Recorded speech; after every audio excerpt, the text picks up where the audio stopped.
Welcome to all of you. स्वागत है आप सभी लोगों का हमारे चैनल स्टडी पॉइंट 95 में। देखिए जीएस सॉल्ट का टेस्ट नंबर 12 है, ठीक है। यूपी पीसीएस का टेस्ट है और 2023 का लेटेस्ट है। और इसमें हम लोग इन्वायरमेंट और साइंस और टेक का इसमें पोर्शन है। इसका हम लोगों ने एक पार्ट देख रखा था, एक पार्ट इसका काफ़ी पहले करवा दिया गया था। इसका पार्ट 2 नंबर छूटा था, ठीक है। तो आज इसका हम लोग पार्ट 2 को इसको कवर करते हैं। पार्ट 2 में जो है रिमेनिंग 76 से 150 तक क्वेश्चन है, ठीक है। तो इसमें देखिए हम लोग जल्दी जल्दी करेंगे और ताकि ये लास्ट में आप लोगों को रिवीजन में काफ़ी आसानी मिले और आप लोग जो फटाफट देख करके इसको एग्जाम हॉल में जा सकें। इसमें देखिए काफ़ी इंपॉर्टेंट क्वेश्चन है, इसलिए आप लोग इसको जो पूरा करिएगा अच्छे से। देखिए बाइलिंगुअल फॉर्म में पीडीएफ है। इसमें हम आप लोगों को जो है हिंदी फॉर्म में करवाएंगे। अगर आप लोगों को इंग्लिश के इसका इंग्लिश वर्जन भी देखना है तो इसकी पीडीएफ आप लोग हमारे टेलीग्राम चैनल से डाउनलोड कर सकते हैं। टेलीग्राम चैनल का लिंक आप लोगों को डिस्क्रिप्शन में दे दिया जाएगा, ठीक है। अब यहाँ पे देख सकते हैं हम लोग 76 नंबर क्वेश्चन से करना है। तो ये 75 आ गया। देखिए 75 तक हो रखा था, 76 से करेंगे, ठीक है। देखिए 76 नंबर क्वेश्चन क्या कहता है, तो जैव विविधता हॉट स्पॉट जो बनाने के संबंध में कथनों पर विचार करना है। तो जैव विविधता हॉट स्पॉट बनाने के लिए 1500 संवहनी पादप जो स्थानीय क्षेत्र के होने चाहिए। तो स्थानीय स्तर के 1500 संवहनी पादप होने चाहिए, ये बिल्कुल सही है। और प्राकृतिक वनस्पतियों का 70% विलुप्त हो जाना चाहिए, तो ये भी सही है, ठीक है। ये दोनों कंडीशन चाहिए होती हैं जैव विविधता हॉट स्पॉट के लिए। भारत में जो है 4 जैव विविधता हॉट स्पॉट हैं, ठीक है। कमेंट बताइएगा आप लोग ये चारों कौन कौन से हैं, ठीक है। नाम जरूर बताइएगा इनके। ये दोनों सही है, राइट आंसर इसका सी हो जाएगा, ठीक है। नेक्स्ट देखिए, जैव विविधता के संरक्षण से संबंधित सबसे महत्वपूर्ण अंतर्राष्ट्रीय समझौता कौन सा है, ठीक है। तो जैव विविधता के संरक्षण से संबंधित सबसे महत्वपूर्ण अंतर्राष्ट्रीय समझौता जैव विविधता समझौता संधि है, ठीक है। तो राइट आंसर इसका क्या आ जाएगा, ए हो जाएगा, ठीक है। नेक्स्ट देखिए, निम्नलिखित में से पवन ऊर्जा की स्थापित क्षमता सबसे ज़्यादा किस राज्य में।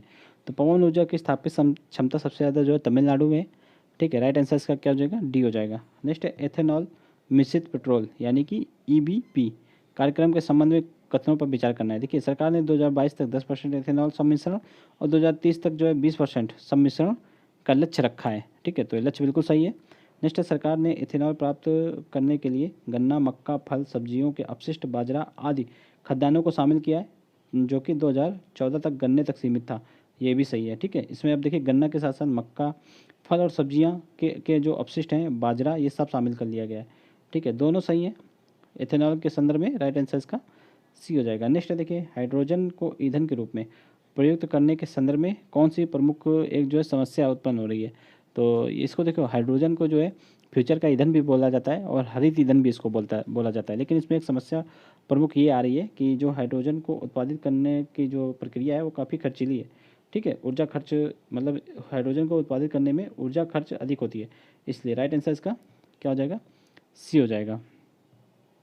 नेक्स्ट देखिए, मृगावनी, जो ये मृगावनी राष्ट्रीय उद्यान है, नेशनल पार्क है, ये किस राज्य में स्थित है। तो ये तेलंगाना में है। राइट आंसर इसका ये हो जाएगा। नेक्स्ट देखिए, डाप्सन इकाई, तो डाप्सन इकाई किसके तापमान के लिए बनाई गई है। तो डाप्सन इकाई जो है ओजोन परत के जो घनत्व को मापने के लिए बनाया गया है, ठीक है। राइट आंसर इसका ये हो जाएगा। नेक्स्ट निम्नलिखित में से कौन सा जो है सही सम्मिलित नहीं है।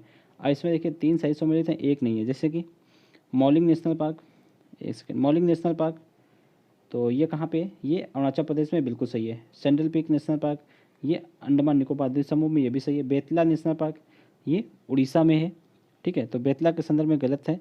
देखिए बेतला नेशनल पार्क उड़ीसा में नहीं है, ये छोटा नागपुर में स्थित है, ठीक है। ये झारखंड में पड़ेगा, ये वाला। राइट आंसर इसका सी हो जाएगा। बाकी सिंगलीला नेशनल पार्क ये पश्चिम बंगाल में, ये बिल्कुल सही है। नेक्स्ट देखिए, उष्णकटिबंधीय वायुमंडल में जल चक्र का अध्ययन करने के लिए जो मेगा ट्रॉपिक मिशन के लिए राष्ट्रीय अंतरिक्ष केंद्र किस देश में स्थित है। तो यह केंद्र जो है पोलैंड में स्थित है, ठीक है। राइट, एक सेकेंड, पोलैंड में ये नहीं है, यह केंद्र जो है फ्रांस में स्थित है, ठीक है। राइट आंसर इसका क्या हो जाएगा, बी हो जाएगा। नेक्स्ट देखिए, नेक्स्ट क्वेश्चन है ग्लोबल 200। तो ये जो ग्लोबल 200 है ये क्या है, ठीक है। तो ग्लोबल 200 जो WWF द्वारा संरक्षण के लिए तय किए गए 200 इको रीजन की लिस्ट है, ठीक है। राइट आंसर इसका डी हो जाएगा। नेक्स्ट निम्नलिखित में से कौन सा संगठन मौसम विज्ञान संगठन और यूनेप द्वारा संयुक्त रूप से स्थापित किया गया है। तो वो IPCC है, ठीक है। IPCC, इसमें देख लीजिए कौन सा है, अंतर्राष्ट्रीय जलवायु परिवर्तन पैनल हो जाएगा इसका राइट आंसर, IPCC, ठीक है। राइट आंसर इसका ए हो जाएगा। नेक्स्ट है देखिए 1988 में इसकी स्थापना हुई थी आईपीसीसी की, ये आप लोग याद रखिए 1988 में। ठीक है, नेक्स्ट निम्नलिखित में से कौन से रसायन पक्षियों की घटती जनसंख्या के लिए उत्तरदायी हैं? तो इनमें से कौन कौन से रसायन जो है उत्तरदायी हैं घटती जनसंख्या के लिए पक्षियों के? तो इसमें देखिए बायो पेस्टिसाइड, तो बायो पेस्टिसाइड नहीं होते हैं, केमिकल पेस्टिसाइड होते हैं, तो ये होता। ठीक है, बाकी पेस्टिसाइड जो मच्छर विषकारक होते हैं और केमिकल फर्टिलाइजर, ये तीनों उत्तरदायी हैं, इसलिए राइट आंसर इसका सी हो जाएगा। ठीक है, नेक्स्ट है देखिए मार्टिक्स रिकॉर्ड। तो ये जो मार्टिक्स रिकॉर्ड ये किससे संबंधित होता है? ठीक है, तो ये मानव जनित गतिविधियों के तरह जो है खतरे में जो जलीय स्थान होते हैं आर्द्र भूमियों से संबंधित होते हैं ये। ठीक है, मार्टिक्स रिकॉर्ड राइट आंसर इसका सी हो जाएगा। नेक्स्ट देखिए यूट्रिफिकेशन, ऑक्सीजन की कमी और पानी की गुणवत्ता में कमी मछली व अन्य पशु आबादी में गंभीर कमी के कारण होते हैं। यह जलाशय विशेष की पारिस्थितिकी तंत्र को नष्ट कर देता है।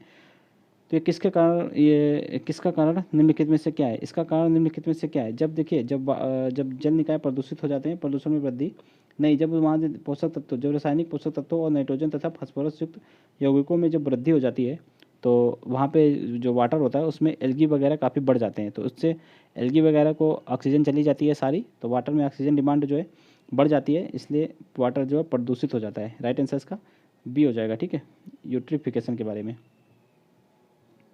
नेक्स्ट निम्नलिखित के गठन वर्ष के अनुसार कौन सा सही क्रम है? तो कौन सा किस वर्ष में गठित हुआ था उसके अनुसार लगाना है। तो देखिए भारतीय वन्यजीव संरक्षण अधिनियम 1972 में आया।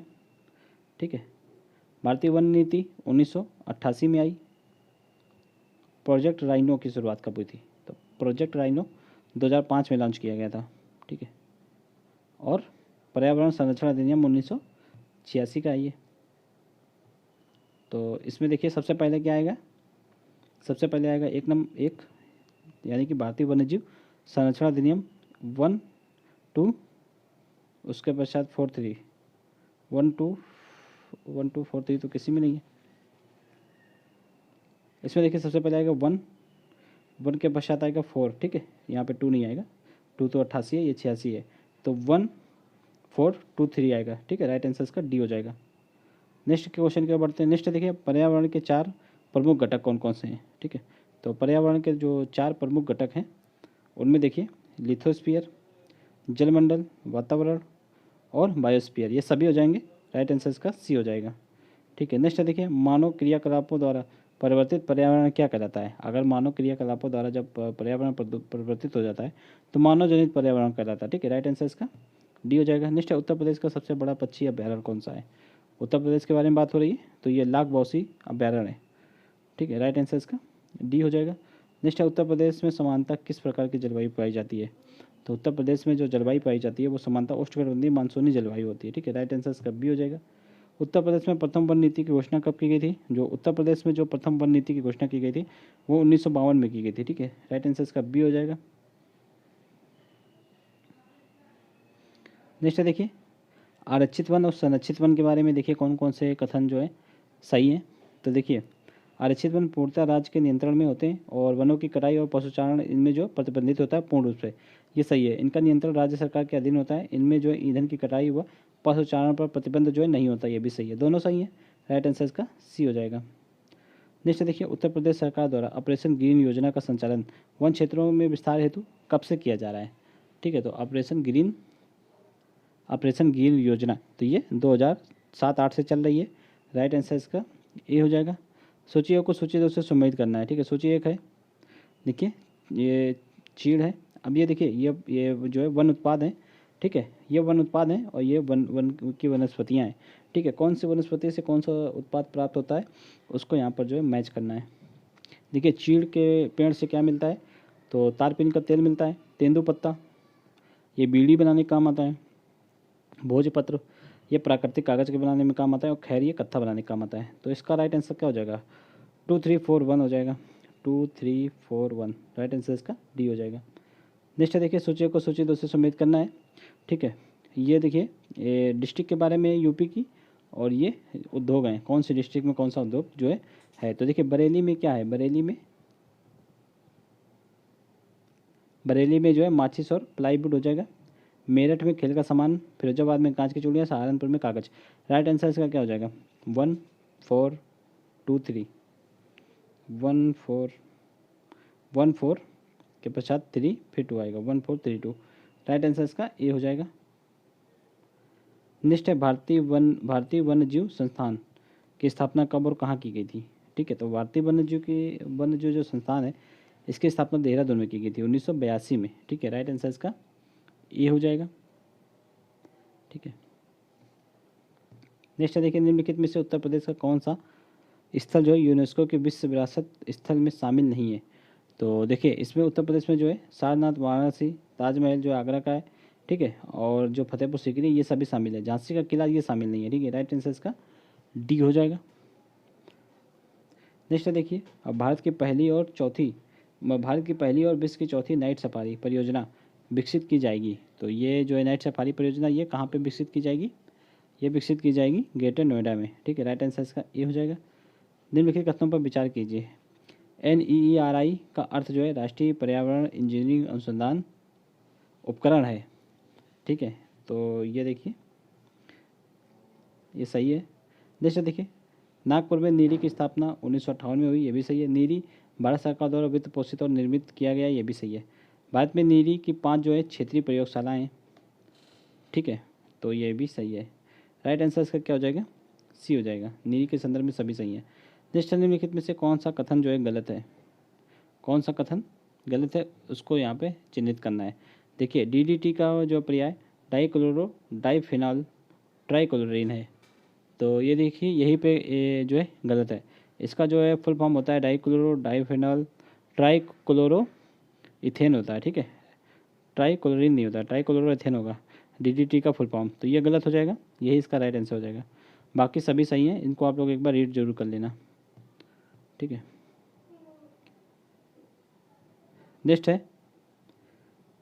बेलबार्गिया और बार्थोलोमेई जो हाल ही में समाचारों में थी, तो ये किस प्रजाति से संबंधित है? तो ये जो है छिपकली से संबंधित है। राइट आंसर इसका बी हो जाएगा। ग्रेट इंडियन बस्टर्ड, तो ये क्या है? ग्रेट इंडियन बस्टर्ड जो है इस समय वर्तमान में लुप्त प्रवासी प्रजातियां हो गई हैं। राइट आंसर इसका ए मतलब सी हो जाएगा। एकमात्र जो है ज्ञात सफ़ेद जिराफ हाल ही में किस देश में देखा गया है? तो ये सफ़ेद जिराफ देखा गया है हाल ही में केन्या में। ठीक है, ग्रीन हाउस गैस उत्सर्जन का सही प्रतिशत कौन सा है? ठीक है, तो ग्रीन हाउस गैस में देखिए उत्सर्जन का सही प्रतिशत इसमें से कौन सा है? देखिए, कार्बन डाइऑक्साइड इसमें जो है 926% होती है, सही है। जलवाष्प जो है 36 से 72 होती है, ये भी सही है। ओजोन का योगदान 4 से 7% होता है, ये भी सही है। एरोसोल 2 से 5, ये भी सही है। सभी सही है, इसलिए राइट आंसर इसका सी हो जाएगा। ठीक है, हाल ही में जो पर्यावरण प्रदर्शन सूचकांक तो किसके द्वारा जारी किया गया? तो ये सूचकांक प्रतिवर्ष जो है विश्व आर्थिक मंच के द्वारा जारी किया जाता है। राइट आंसर इसका सी हो जाएगा। ठीक है,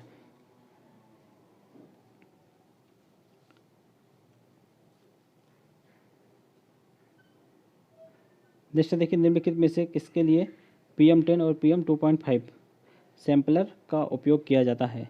तो किसके लिए किया जाता है? ये पर्यावरण प्रदूषण को मापने के लिए किया जाता है। ठीक है, राइट आंसर इसका सी हो जाएगा।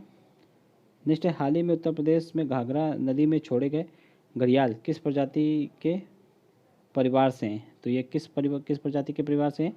तो ये मगरमच्छ के परिवार से हैं। राइट आंसर इसका बी हो जाएगा। नेक्स्ट है, a different kind of country 1968 में प्रकाशित प्रसिद्ध पुस्तक है। तो यह पुस्तक किसकी है? यह पुस्तक रेमंड एफ दासमैन की है। राइट आंसर इसका डी हो जाएगा। नेक्स्ट है, ये मतलब महत्वपूर्ण पुस्तक है, इसको आप लोग नोट कर लीजिए। ठीक है, नेक्स्ट है देखिए, पारिस्थितिकी स्थायी अर्थव्यवस्थाएं दिया गया नारा निम्नलिखित में से किस आंदोलन से संबंधित है? तो पारिस्थितिकी स्थायी अर्थव्यवस्थाएं, तो ये किससे था? ये चिपको आंदोलन से संबंधित था। ये नारा जो है चिपको आंदोलन में दिया गया था। ठीक है, 1970 के दशक में ये आंदोलन स्टार्ट हुआ था, चिपको आंदोलन उत्तराखंड में। नेक्स्ट है देखिए, जैव विविधता हॉटस्पॉट से आप क्या समझते हैं? तो जो जैव विविधता हॉटस्पॉट होता है वो एक जैव भौगोलिक विविध क्षेत्र होता है। ठीक है, राइट आंसर इसका ए हो जाएगा। हाल ही में भारत में पर्यावरणीय उपलब्धियों के लिए टाइलर पुरस्कार से किसे सम्मानित किया गया है? तो टाइलर पुरस्कार से सम्मानित किया गया है पवन सुखदेव को। राइट आंसर इसका सी हो जाएगा। देखिए, टाइलर पुरस्कार किससे संबंधित है? तो ये पर्यावरण से संबंधित है, ये भी एक क्वेश्चन बन सकता है। ठीक है, तो आप लोग याद रखना। नेक्स्ट है, हार्नबिल महोत्सव किस भारतीय राज्य का प्रमुख सांस्कृतिक महोत्सव है कार्यक्रम है? तो ये नागालैंड का है। ठीक है, राइट आंसर इसका बी हो जाएगा। नागालैंड का राष्ट्रीय पक्षी भी हार्नबिल है, इसलिए इस प्रतिवर्ष यहीं पे जो है महोत्सव मनाया जाता है। नेक्स्ट, निम्नलिखित में से कौन सा भारत का जो है प्रथम राष्ट्रीय उद्यान है? तो भारत का जो प्रथम राष्ट्रीय उद्यान कौन सा है? जिम कॉर्बेट है। ठीक है, राइट आंसर इसका क्या हो जाएगा? सी हो जाएगा। 1936 में बना था जिम कॉर्बेट नेशनल पार्क। ठीक है, नेक्स्ट देखिए, नेक्स्ट है विश्व पेंगोलिन दिवस कब मनाते हैं? तो विश्व पेंगोलिन दिवस जो है 15 फरवरी को मनाते हैं। नेक्स्ट है विश्व पर्यावरण दिवस 2022 की थीम क्या है? तो इसकी थीम जो है मुख्यतः है ए, मतलब केवल एक पृथ्वी। राइट आंसर इसका ए हो जाएगा, ओनली वन अर्थ। नेक्स्ट है पृथ्वी दिवस 2022 का विषय क्या है? तो जो पृथ्वी दिवस है इसका मुख्य विषय है हमारे ग्रह में निवेश करें। ठीक है, राइट आंसर इसका ए हो जाएगा। ठीक है, नेक्स्ट है अंतर्राष्ट्रीय अम्ल वर्षा सूचना केंद्र कहाँ पे स्थापित किया गया है? कहाँ पे स्थापित किया गया है? तो ये ओस्लो नॉर्वे में। राइट आंसर इसका ए हो जाएगा। पहली जो है कॉप बैठक बर्लिन जर्मनी में आयोजित की गई थी, तो ये कब की गई थी? तो ये की गई थी 1995 में, मार्च 1995 में। राइट आंसर इसका बी हो जाएगा। स्वच्छ विकास तंत्र यानी कि सीडीएम। ठीक है, क्लीन डेवलपमेंट मैकेनिज्म, तो इसका जो है क्या है? ये क्या है? तो ये जो है विकास जो है स्वच्छ विकास तंत्र को क्योटो प्रोटोकॉल में परिभाषित किया गया था, जो परियोजनाओं के लिए उत्सर्जन में कमी प्रदान करता है। ठीक है, राइट आंसर इसका ए हो जाएगा। नेक्स्ट है देखिए, निम्नलिखित में से कौन सा उत्तर प्रदेश का सबसे छोटा पक्षी अभ्यारण्य है? ठीक है, तो सबसे बड़ा कौन सा था? तो अभी हम लोगों ने देखा लाख बाउसी था, और सबसे छोटा कौन सा हो जाएगा? ये पटना बिहार अभ्यारण्य हो जाएगा। ठीक है, पटना, ये एटा जिले में है उत्तर प्रदेश के। ठीक है, राइट आंसर इसका बी हो जाएगा। एथेनॉल के संदर्भ में कौन सा कथन सही, इस पर विचार करना है। ठीक है, तो एथेनॉल एक कार्बनिक यौगिक है, सही है। यह एक एल्कोहल का है जिसका रासायनिक सूत्र जो है C2H6O होता है, ये भी सही है। इसका प्रयोग जो है हरित ईंधन में होता है, ये भी सही है। यह गन्ने की शक्कर, सोरा, महुए के फूल आदि शक्करमय पदार्थों से प्राप्त होता है, ये भी सही है। ठीक है, एथेनॉल के संदर्भ में सभी सही है। राइट आंसर इसका सी हो जाएगा। पर्यावरण आंदोलन की जननी किसे कहा जाता है? तो ये कहा जाता है गौरा देवी को। ठीक है, इन्होंने जो है चिपको आंदोलन का नेतृत्व किया था। राइट आंसर इसका बी हो जाएगा। नेक्स्ट है लोकार्ट के संदर्भ में निम्नलिखित कथनों पर विचार करना है। तो लोकार्ट क्या है? अब देखिए, लोकार्ट को रेतीली दोमट मिट्टी की आवश्यकता होती है। ठीक है, सही है। यह सदाबहार और उपोष्णकटिबंधीय फलदार वृक्ष है, ये भी सही है। मध्य पूर्वी चीन मूल का फल है ये भी सही है। लोकार्ट के संदर्भ में सभी सही है। राइट आंसर इसका सी हो जाएगा। देखिए, नेक्स्ट है SDG 17 जो लक्ष्य हैं SDG के निम्नलिखित में से किस एक को जो है संदर्भित करता है? जो SDG 17 है ये किस एक को संदर्भित करता है? देखिए, ये जो है सतत विकास के लिए वैश्विक साझेदारी, इसको संदर्भित करता है। ठीक है, राइट आंसर इसका बी हो जाएगा। नेक्स्ट देखिए, वैज्ञानिकों ने जो है किस क्षेत्र में ब्लू व्हेल की एक अज्ञात आबादी की खोज की है? तो यह मेनली कहाँ पे की गई है? इसकी जो पश्चिमी हिंद महासागर में इसकी खोज की गई है। ठीक है, राइट आंसर इसका सी हो जाएगा। नेक्स्ट देखिए, भारत का प्रथम रामसर स्थल कौन सा है? तो जो भारत का प्रथम रामसर स्थल है वो चिल्का झील है, उड़ीसा की चिल्का झील है। ठीक है, राइट आंसर इसका क्या हो जाएगा? ए हो जाएगा। वर्तमान में कितने हैं? तो वर्तमान में जो आर्द्र भूमियाँ हैं वर्तमान में भारत में जो 75 हो गई हैं टोटल, ये आप लोग याद रखना। ठीक है, वर्तमान में 75 हो गई हैं। इसमें सबसे ज़्यादा तमिलनाडु में 14 हैं। ठीक है, उत्तर प्रदेश में कितनी आर्द्र भूमियाँ हैं? कमेंट करके आप लोग बताइएगा। नेक्स्ट है जलवायु परिवर्तन पर भारत में जो है राष्ट्रीय कार्य योजना का शुभारंभ कब किया गया? तो इसका शुभारंभ किया गया था 2008 में। ठीक है, 30 जून 2008 में। ठीक है, और इसमें जो है 8 मतलब अपने 8 राष्ट्रीय कार्य योजनाएँ बनाई गई थी। ठीक, नेक्स्ट है देखिए, उत्तर प्रदेश में सबसे पहला बायोटेक्नोलॉजी पार्क 2003 में कहाँ पे स्थापित किया गया? तो ये लखनऊ में स्थापित किया गया बायोटेक्नोलॉजी पार्क।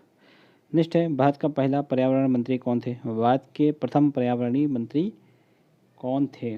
तो ये थे दिग्विजय प्रताप झाला। राइट आंसर इसका सी हो जाएगा। ठीक है, नेक्स्ट देखिए, उत्तर प्रदेश के कैबिनेट के वर्तमान पर्यावरण मंत्री कौन हैं? तो जो वर्तमान पर्यावरण मंत्री हैं वो कृष्णपाल मलिक हैं। ठीक है, राइट आंसर इसका बी हो जाएगा। नेक्स्ट देखिए, किस राज्य ने जो है तेंदुओं के बचाव और पुनर्वास के लिए पीपीपी मॉडल लागू किया है? ठीक है, पब्लिक प्राइवेट पार्टनरशिप। तो ये किसने लागू किया है? ये गुजरात ने लागू किया है। ठीक है, राइट आंसर इसका ए हो जाएगा। नेक्स्ट है बम चक्रवात क्या है? ठीक है, तो बम चक्रवात के बारे में देखना क्या है, तो यह एक अतिरिक्त उष्णकटिबंधीय मौसम की घटना है, बिल्कुल सही है। और यह गर्म हवा के पिंड, यह कम दाब के बीच का संपर्क है, ये भी सही है। दोनों सही है, राइट आंसर इसका सी हो जाएगा। नेक्स्ट है वार हेडेड गीज भारत के किस राज्य में देखे गए थे? ठीक है, वार हेडेड गीज, तो ये देखिए एक पक्षी हैं, उड़ने वाले पक्षी हैं, और ये भारत में देखे गए थे उड़ीसा में। ठीक है, चिल्का झील के आसपास। नेक्स्ट है देखिए, मनोरिया इमेज निम्नलिखित में से किस एक के को संदर्भित करता है? जो ये मनोरिया इमेज है, ये क्या है? तो ये जो है एशियाई पर्वत वन कछुआ है ये एक। ठीक है, राइट आंसर इसका सी हो जाएगा। ठीक है, नेक्स्ट देखिए, वर्तमान में पर्यावरण की प्रमुख समस्याएं कौन कौन सी हैं? तो ग्लोबल वार्मिंग है, पीने के पानी का गिरता स्तर है, महासागरीय अम्लीकरण है, ओजोन डिप्लीकेशन है, सभी हैं। राइट आंसर इसका सी हो जाएगा। नेक्स्ट देखिए, प्रायद्वीपीय भारत जो है किस हिमयुग में हिमीकृत हुआ था? जो प्रायद्वीपीय भारत है वो किस युग में हिमीकृत हुआ था? ये प्लेस्टोसीन हिमयुग में हुआ था। ठीक है, राइट आंसर इसका बी हो जाएगा। नेक्स्ट देखिए, नेक्स्ट है किस पौधों को पारिस्थितिकी शत्रु कहा जाता है? तो यूकेलिप्टिस को कहा जाता है क्योंकि ये पानी बहुत ज़्यादा खींच लेता है। ठीक है, राइट आंसर इसका बी हो जाएगा। नेक्स्ट है एनटीपीसी ने जो है ग्रीन मेथेनॉल में कॉमर्शियल प्रोडक्शन की सुविधा को विकसित करने और उसका मूल्यांकन करने के लिए किसके साथ एमयू साइन किया है? ठीक है, तो ये किसके साथ किया है? ये इटली के मेयर टेक्नियोमोंट समूह से किया है। ठीक है, राइट आंसर इसका सी हो जाएगा। नेक्स्ट है किसके द्वारा भारत के पहले green steel brand Kalyani Foresta को लॉन्च किया है? तो ये किसने किया है?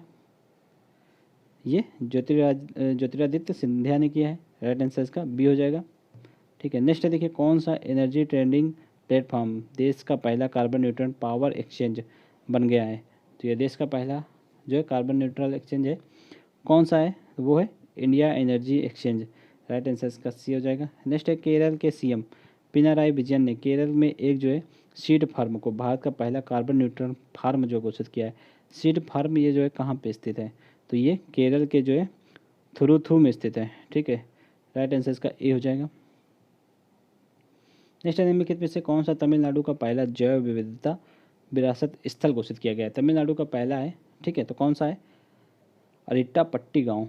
ठीक है, राइट आंसर इसका बी हो जाएगा। सूची को सूची 2 से समेत करना है। ठीक है, पर्यावरण संरक्षण अधिनियम 1986 का है। वायु रोकथाम प्रदूषण नियंत्रण अधिनियम 1981 का है। ठीक है, जल अधिनियम 1974 का है। और ध्वनि को वायु प्रदूषक के रूप में शामिल करने के लिए वायु अधिनियम में संशोधन 1987 में किया गया था। तो राइट आंसर इसका हो जाएगा 3412। ठीक है, 3412 राइट आंसर इसका सी हो जाएगा। नेक्स्ट है लवणीकरण का क्या तात्पर्य है? ठीक है, इसका तात्पर्य है जो मिट्टी में नमक का संचय। राइट आंसर इसका सी हो जाएगा। ठीक है, नेक्स्ट है देखिए, बहुत बहुत पहले से हम ताजमहल का पीलापन देख रहे हैं, तो यह प्रभाव किसका है? तो ये अम्लीय वर्षा का प्रभाव है। ठीक है, ओजोन की कमी का भी है, कार्बन डाइऑक्साइड। देखिए इसमें ओजोन की कमी, कार्बन डाइऑक्साइड नहीं आएगा, ये अम्लीय वर्षा का प्रभाव है। ठीक है, राइट आंसर इसका ए हो जाएगा। नेक्स्ट देखिए, पौधों का वह भाग जो जल को वाष्पित कर देता है क्या कहलाता है? तो इसमें देखिए रंध्र कहलाते हैं वो। ठीक है, राइट आंसर इसका ए हो जाएगा। अब यहाँ पे हम लोगों ने जो है टेस्ट नंबर जो 12 का छूटा हुआ पार्ट पढ़ा था, पार्ट सेकंड, इसको भी अब हम लोगों ने कंप्लीट कर लिया है। ठीक है, अब हम लोग टेस्ट नंबर 13 देखेंगे बहुत ही जल्द। ठीक, तो चलिए मिलते हैं नेक्स्ट वीडियो में। आप लोगों को वीडियो कैसा लगा ये कमेंट करके ज़रूर बताइएगा, अपनी राय दीजिएगा। साथ ही साथ वीडियो अच्छा लगा हो तो वीडियो को ज़्यादा से ज़्यादा लाइक और शेयर करिए। ठीक है आप लोग, और चैनल को सब्सक्राइब कर लीजिए क्योंकि यहाँ पर आप लोगों को सभी टेस्ट इसी चैनल एक ही प्लेटफॉर्म पर मिल जाएंगे। ठीक, तो चलिए मिलते हैं नेक्स्ट वीडियो में। जय हिंद, जय